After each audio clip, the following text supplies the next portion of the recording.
Hey everyone, and welcome back to the channel. Today, we're diving back into the world of a classic Pretty Woman. But instead of just a nostalgic rewatch, we're putting on our critical hats. Is this film a timeless fairy tale? Or does it stumble when viewed through a modern, 21st century lens? First off, let's be real, Pretty Woman has undeniable charm. The chemistry between Vivian and Edward? Electric. The fashion? Iconic. The story, on the surface, feels like a modern Cinderella tale.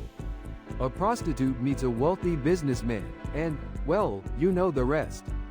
But is that all there is? Absolutely not. At its core, Pretty Woman borrows heavily from the Pygmalion myth. Edward, the wealthy businessman, essentially attempts to mold Vivian into his ideal woman. He teaches her etiquette, buys her expensive clothes, and tries to shape her into someone who fits into his world. This raises questions: is Vivian's transformation empowering? Or is she simply being remade to fit Edward's desires? Then there's the elephant in the room: the glamorization of sex work. The film, intentionally or not, presents a somewhat romanticized view. Vivian's work is portrayed as a means to an end, a temporary situation that leads to a fairy tale ending. This glosses over the realities of sex work, which can involve exploitation, danger, and systemic issues. And let's talk about the Prince Charming narrative. Edward, the handsome and wealthy businessman, swoops in and rescues Vivian. This reinforces the idea that a woman's value is tied to her desirability and her ability to be saved by a man. While the film offers a feel-good story, it's worth questioning the implications of this narrative in a society striving for gender equality. But let's not dismiss the film entirely. Pretty Woman does offer some positive aspects. Vivian's journey is, in some ways, a story of self-discovery.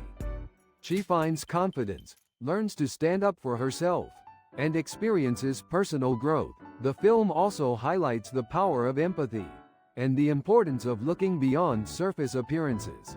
Edward, in turn, is challenged to confront his own emotional detachment and learn to connect with someone on a deeper level.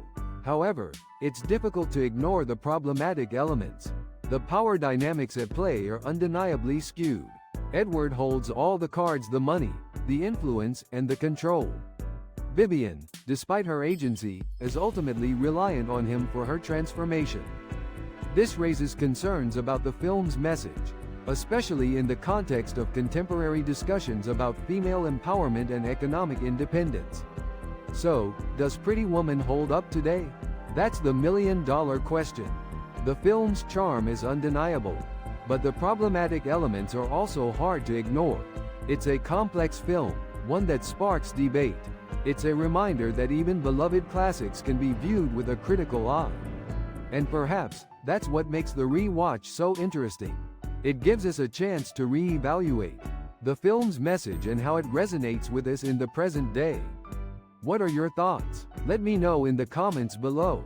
And, as always, thanks for watching.